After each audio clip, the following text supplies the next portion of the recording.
Today, I would like to tell you about a recent initiative, which is a co-development between Department of Biomedical Informatics at Harvard Medical School and Division of Genetics at Brigham and Women's Hospital, our clinical genome analysis platform.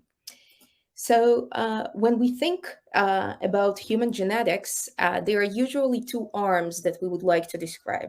The clinical genetic diagnostics, where we have a patient, in this case, a patient with familial breast and ovarian cancer, and the genome of this patient is being sequenced. And in this case, we find molecular diagnostics, which can be clinically reported back.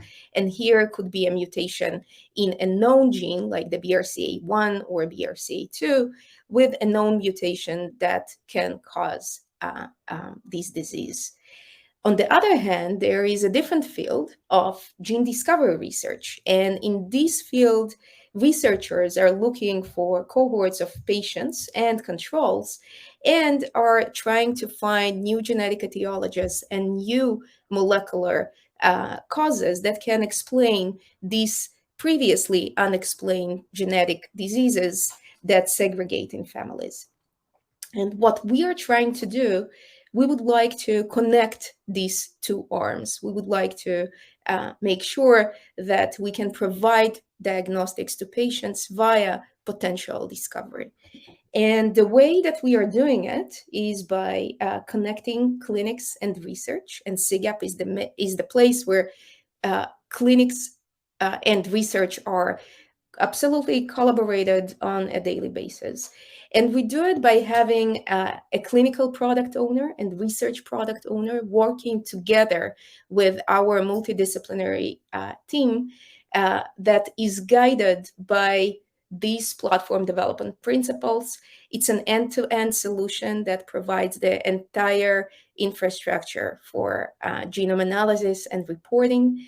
We are focusing on both the clinical and research needs of our community. It's a cloud-based platform, which means that we can have a central host of data that could be available for multiple researchers nationally and globally. And this is an open source, which is community-driven. So we are targeting to have community contributions and enable the community by contributing the features that they need via a very well-described documentation. And that's obviously a goal that could be reached over time. We are relatively young. We started the development in 2019, and we have a talented team that is combined of the people listed here in these slides. So as I mentioned, we have our clinical product owners from the Brigham and Women's Hospitals, and we are collaborating with many wonderful clinicians and clinical researchers at this academic medical center. We have world-known principals that are contributing their expertise, their knowledge, and they're providing their guidance and direction to the development. And we have a highly multidisciplinary team of bioinformatics scientists, front-end and back-end engineers, and data scientists and wranglers that are working together on a daily basis to create these features that are driven by the needs of our community and the projects. And just to give you a little bit of overview of who we are. So as I mentioned already, this initiative is founded by the Department of Biomedical Informatics at Harvard Medical School in close collaboration with Brigham and Women's Hospital.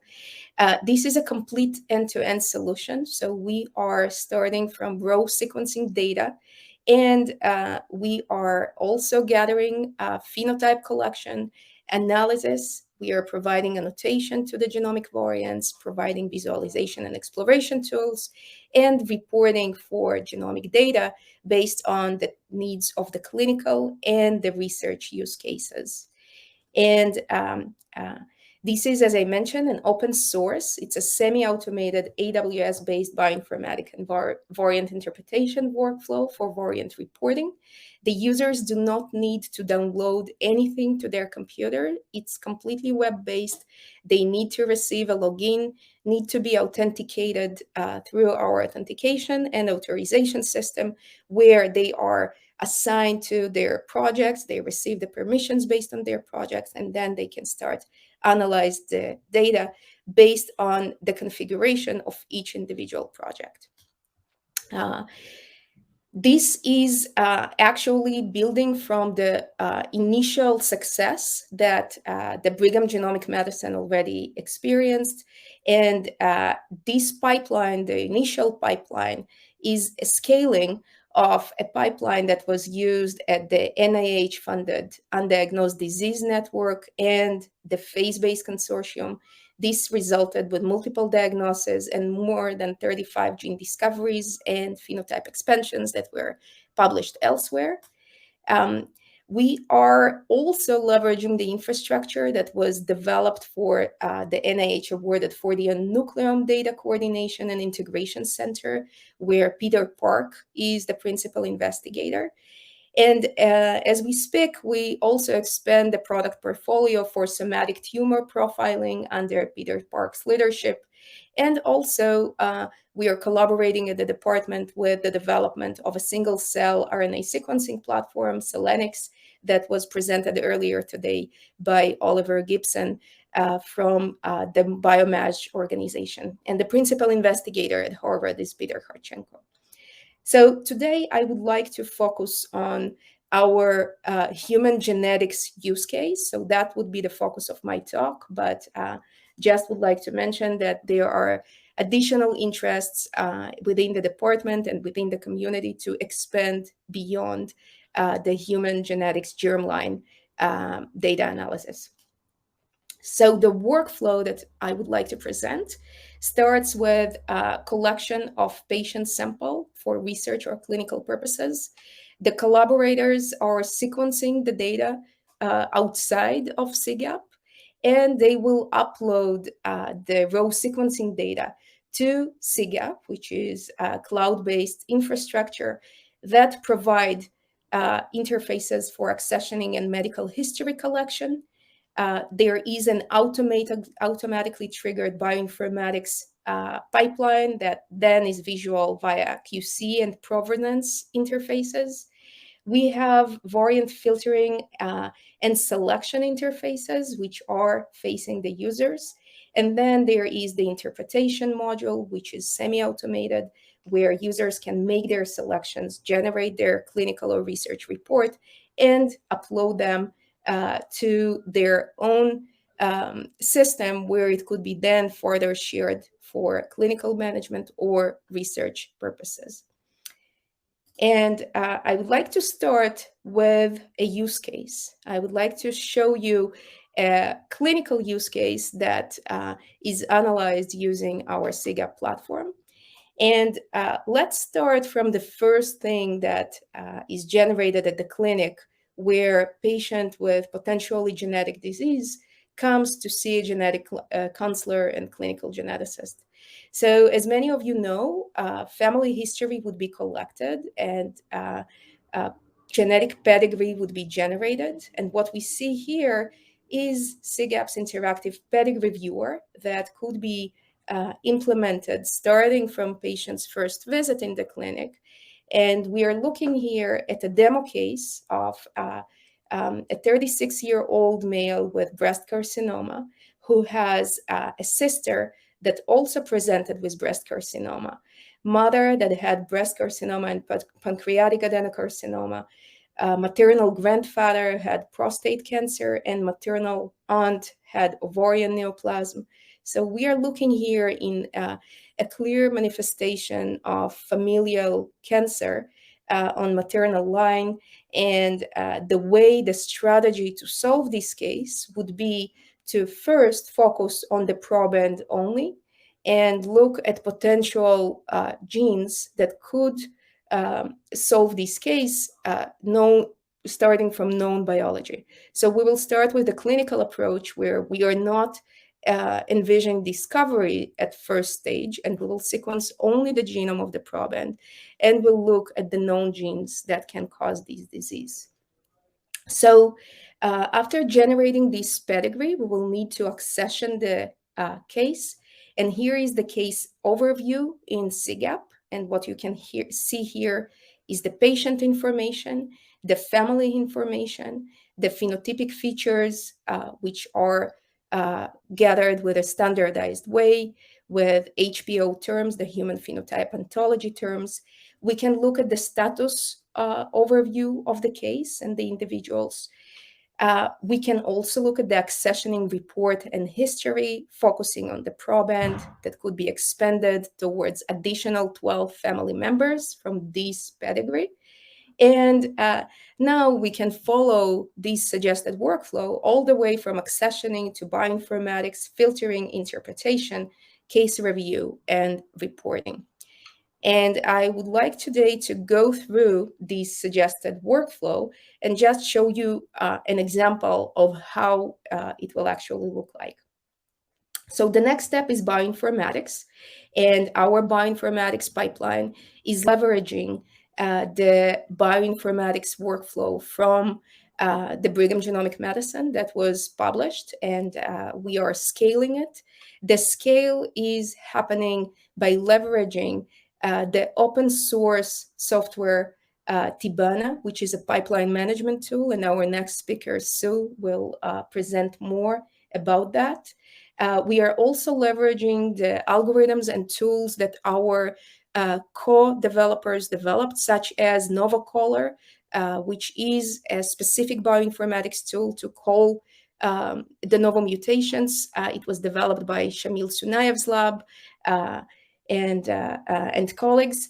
And all the tools that we are using in our bioinformatics platform are open source tools that were validated, benchmarked, and known to provide high sensitivity and specificity. We can review the quality control metrics for our samples, and there are no yellow or red flags here, so we are ready to proceed. We can look here at the different files that are associated with these samples. We can click on additional QC, the fast QC, as well as the original files like the BAM file, the GVCF, the VCF files, etc. And we can also click on the provenance graph in order to look the workflow that starts from the FASTQ file, the original row sequencing file, and goes all the way to the annotated VCF file. And you can see the workflow, the steps, and the intermediate files that were generated all the way in this workflow. And by clicking on either the files or their corresponding QC metrics, we can get additional information about how this bioinformatics run went. Then we are ready to do some filtering. And this is already user-facing interface that requires some action. So previously we had automated triggering of the pipeline. Now we would like to have the user work on going from almost 4,000 variants here to a more manageable number of variants that could be used for clinical and research interpretation in order to find the genetic diagnosis, hopefully for this case. So as you can see here, we have almost 4,000 variants, and we have these facets for filtering. And we can start filtering by position, by genes, by variant type, consequence, etc. And usually each clinical lab has its own preset filter. So usually this filter will not be changed from one analysis to another. So we can load either of these presets for breast cancer or ultra rare high impact, or in the research world, so Joel's world, we can do whatever we would like in order to look at all the potential genetic contributions to this case. So let's start from an available clinical preset. So we will click here and we will go automatically from 4,000 variants to 10 variants by enabling this preset where we are looking at familial cancer genes, 148 genes, with moderate or high impact, with good genotype quality, and allele frequency in the healthy population of NOMAD version 3 lower than 0.1%. 10 variants, it's already manageable, and we can look at those variants. And we will not go through all of them due to lack of time, but we will focus on one that I'm sure most of you are familiar with in a known gene, the BRCA2 gene. So first of all, our first step would be to see whether it's a true variant. So we can click on the IGV snapshot, and we can see that, and we can see that the IGV snapshot, and that's a snapshot, that's not a browser, but the snapshot looks good. So this variant looks technically valid. We do want to do more technical review before we go to the interpretation space. So our next step would be technical review, looking at the variant, genotype likelihood qualities, the Fisher score for strand bias, etc. All of those looks good, and therefore we believe that that's a good variant. We can click at the BAM snapshot from here again, just to look at this more closely. And if we really want, we can go next to the BAM file browser, which is not just a snapshot, but that's a dynamic browser that shows us this splicing variant. We can see the exon on the left, the intronic part on the right, and we can see that this has a good quality. And if we are interested, we can zoom in and out in order to look at the area from different perspectives. So now when we convinced ourselves that that's a technically valid variant, and we have a set of good technical variants for annotation and interpretation, we will move to the next step of annotating these variants.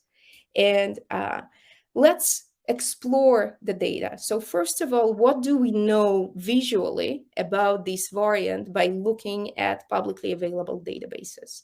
So here, this annotation browser shows us several interesting things. And the most interesting for this case is the ClinVar data submissions, which is database of individuals with genetic disease, versus NOMAD individuals, which is a database of presumably healthy individuals. Again, they were not carefully selected as controls, but it's very common in the genetic community to use them as controls unless there is a cleaner control set that was actually selected for this specific study. And what we can see here, obviously here are the orthologs. We can see whether the variant is conserved or not in other species. This is a splicing variant, so we don't have the amino acid information here just because it's intronic variant. But what we do see is that there are several submissions on ClinVar of pathogenic, likely pathogenic, and uncertain significance for different variants in this area. We can also see that there are several submissions in the exons that classify the variant as pathogenic or likely pathogenic. And we can see that the intron, as expected, has multiple likely benign and benign submissions. And that's because we assume that there is no effect on structure and function of the BRCA2 protein within this intronic region, besides the canonical splice site. So just visually looking on this variant, we already have some evidence for a potential causality of this variant. So we know that others already classified it as pathogenic. And now it's our job as molecular geneticists, clinical geneticists, or researchers to actually make our notes and make our classification for this variant based on the available information. So CGAP can help with providing the available information. And we are now looking at the annotation space on the left and interpretation space on the right. And for annotation space, some of the information now is repetition from the visually available information from the previous slide. But what we can see is more details on the pathogenics, on the pathogenic submissions from ClinVar. we can see all the populations within NOMAD that have 0 allele frequency for this variant. We have links to external resources. We have predictors for conservation and variant effect tools. It's not a missense, so that's empty.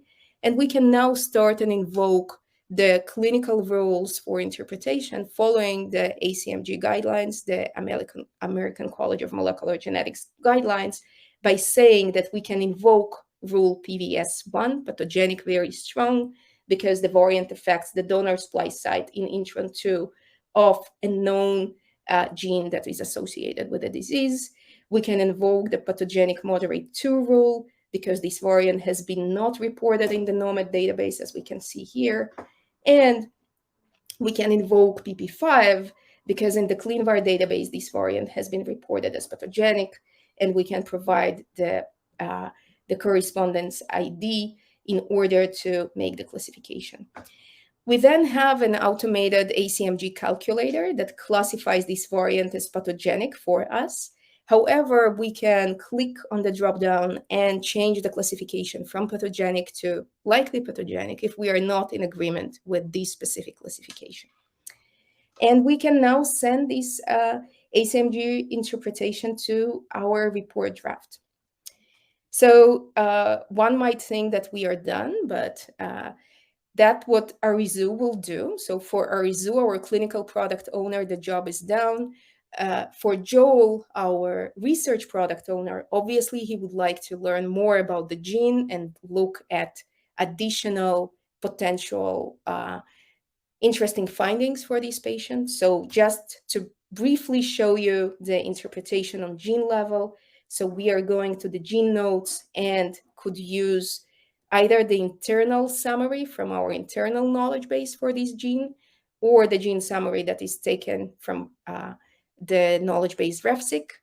We have the resources here to the different databases. We have constraint scores for this gene, and we have a revision history for the internal knowledge base of this gene. We can actually change what is written here for the internal gene summary, and that would be summarized here and timestamp in terms of who and when made this change.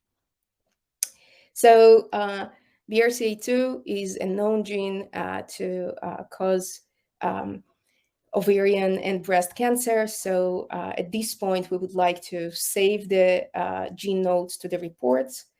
And in certain cases, when Joel, our research product owners, does the interpretation, he obviously would like to look at some available cases and controls. And what we can see here, it's a mock-up, it's not in production yet. That's a development for cohort analysis. What we can see here is the variant in the region of interest based on missense, frameshift, and nonsense in cases versus controls. And here is the delta of the allele frequencies between those. And we can zoom in and out using our visualization tool, which is HighGlass Browser, which is another open source development that is happening in the CGAP team. And then finally, we would like to look at structural variants. So CGAP has the capacity not only for SNVs and indels, but also for structural variants. And here is a visualization of a heterozygous deletion in the gene MUT-YH. We can look at this gene, make our assumptions, make our notes, and then finally, we would like to review all of the notes that we make for all of the variants, SNVs and indels, and structural variants in our case review page. So here is a summary of all of the variants that we sent to interpretation space and wanted to save as draft for the report. We can finalize and change the notes in this space before generating the report. We can decide whether we save it to project or to report or to both. We can decide whether we would like to save the gene notes, variant notes, the clinical interpretations. And after we do that, we can generate our final report, which is here. And as you can see in our case, there is a BRCA2 pathogenic variant that we looked at. There was another variant of uncertain significance in POL-E. We have additional features that we don't have time to look at today, such as actionable secondary findings, carrier risk, pharmacogenomics, and polygenic risk scores. And obviously, this report template could be customized based on the collaborator needs, with their partner logo, with with their partner logo, and with these sections according to the project definitions. And finally, what we see here is the CGAP milestones. So our minimal viable product was released in January this year. This pipeline was used for 3,000 cases, whole genome sequenced from the undiagnosed disease network, 150 cases from pure people-powered medicine. This was the production platform for the Brigham genomic medicine, not only the pipeline, but the entire platform. In July, we released our first version, and this version is used for UDN cases for the Harvard clinical site. We have a pilot with Dana-Farber Cancer Institute, and we received a grant to host and visualize the data for the Multiple System Atrophy Coalition. It's a global thousands of patients and thousands of control initiative around the world.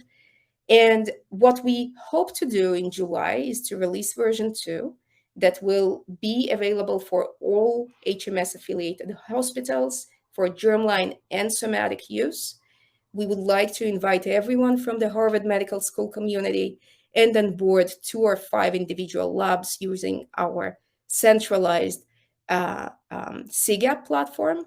However, the hope for next July is to be completely open to the community in terms of community contributions to the open source and features, and to be a self-service deployment, so that each of you that would like to deploy CGAP on your own AWS account could do it. We already have orchestrated templates to run CGAP via CloudFormation, automatically orchestrated. And what I would like to say, it's really an amazing and very exciting thing to build together with clinicians and researchers and multidisciplinary informatics scientists and engineers. And we are open for collaborations. So we have open positions for bioinformatics engineers and backend engineers. And we are also open for collaborations in our open software community. So if you are interested, please do email me. And at this point, I would like to thank you for your attention and to thank the wonderful and exciting team that I'm working with in the last 2 years. That's wonderful. Thank you, Dana, for an excellent talk. My question really is just going to be about applications, because a variant, a user-friendly variant color like CGAP could really be used in just so many different ways. So one topic which you talked a little bit about is kind of basic research and looking into syndromes without a name. Another angle is really going into hospitals and helping clinicians to diagnose existing diseases.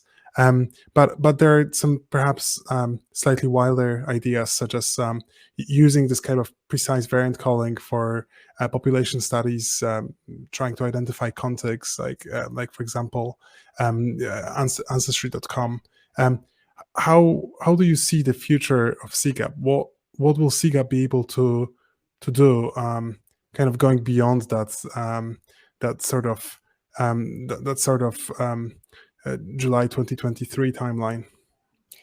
Yeah, so thank you, Adam. That's a very important high vision and high level question. So we have several use cases in mind. So first priority is to serve the clinical community which wants to analyze one genome. So they have one patient, potentially with several family members. They would like to provide a diagnostics to this family. And our first use case that I described today, and that is actually the mission that we started with, is to provide the genetic diagnosis to this one family based on the genome sequences of healthy and affected individuals within this family. And that can go either through the clinical workflow or the research workflow. The next thing that I briefly touched on today is cohort analysis, is truly looking at cohorts of cases and controls. And those are not necessarily focused on Mendelian disease, where you have one mutation with large effect that explains the early onset severe phenotype, but rather efforts like this multiple system atrophy, which is a complex disease where the genetic etiology is not known. And it's clear that there is genetic component, but there is also environmental component. And there are probably several mutations with small effect that can cause this disease. And it requires thousands of cases and 10,000 of controls to actually find the potential genetics that explains that. That would be the second use case. We are looking at polygenic risk scores, so looking at polygenic risk scores within specific diseases, and mostly we are looking at cardiovascular and familial cancer. And the development I did not mention in this talk is the somatic development to provide genomic match of patients with solid tumors to the FDA-approved drugs and clinical trials based on their genomic profiling. Those are the main use cases that we envision for now.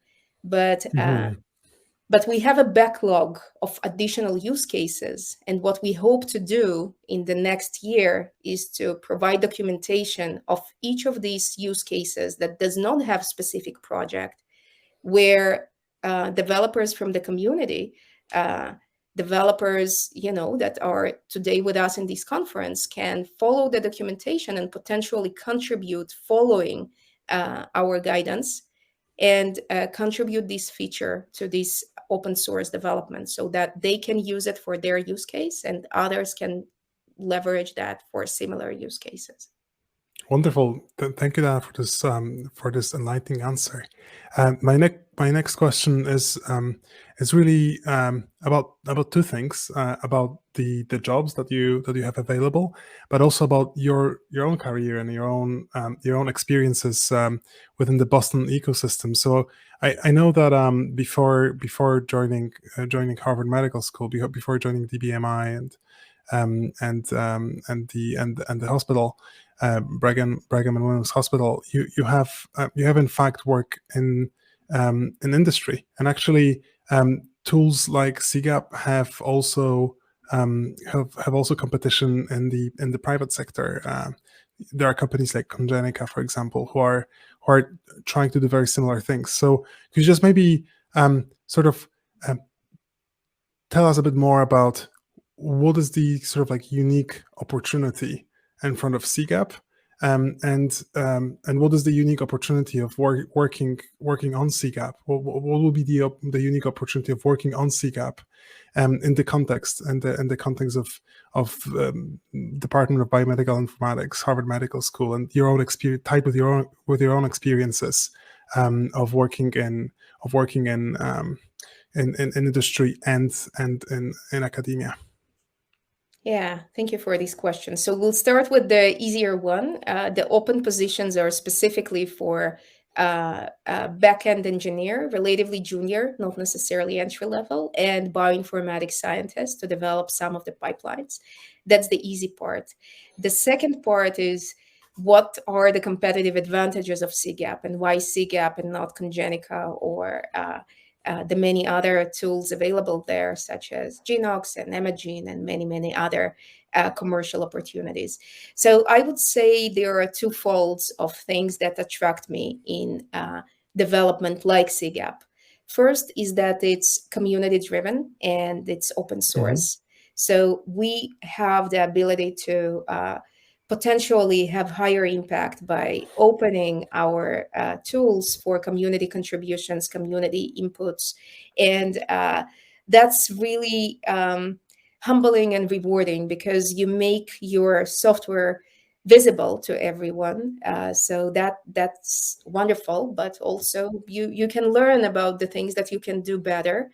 It's definitely different experience than developing a closed source like the commercial companies doing. So I think the open source strategy is really powerful one. It's hard to maintain over time. It's hard to make sure that all the contribution meets the quality of what you develop internally. So there are many, many challenges that some of them were addressed during the conference today. But I think it's a big competitive advantage, and I think it's a potentially important impact.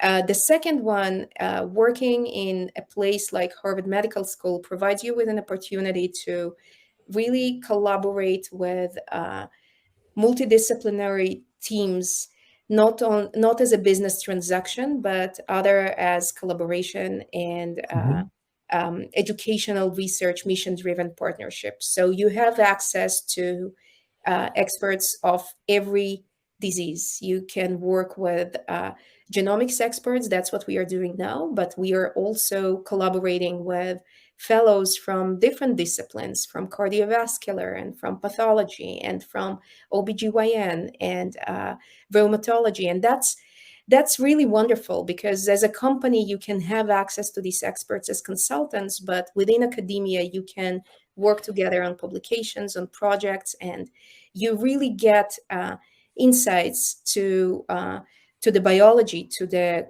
clinical expertise that it's very hard to get outside academic medical center. And I believe that that's a great opportunity for many software engineers that can, for instance, follow Joel or his team to a clinic to see a patient and see how Joel collects the medical history from a patient and build a medical history tool accordingly. They can see how clinical lab specialists analyzing a case. So I think the interactions with the users are not based on business interaction, but on co-development and collaboration. And that's a different experience. It has its advantages and disadvantages, but that's a very different experience. So, these are the two main differences. And obviously, the devil is in the details, but I guess we are already over time a little bit. Yes, yeah. Actually, the speaker that you mentioned, Suli, she wasn't able to join us in the end. So this will be our final talk. We'll be wrapping up the conference with this wonderful exposition of CGAP. I see. Okay. Well, that's unfortunate. I actually was looking forward for her talk, but I invite everyone on the call to go to Tibana's documentation. I think it's a good AWS-based open source platform to run different type of pipelines with solid and robust provenance graphs and workflow management. And research management. And I think it might be useful to many of you here on the call. We definitely will. We definitely will. Dana, thank you so much for making the time, for coming here and giving a really great talk. We'll just wrap up the conference right now. I'm looking forward to interacting with you in the future. Thank you very much, Adam, and everyone for the organization and for very exciting conversations today. Thank you so much. Bye-bye.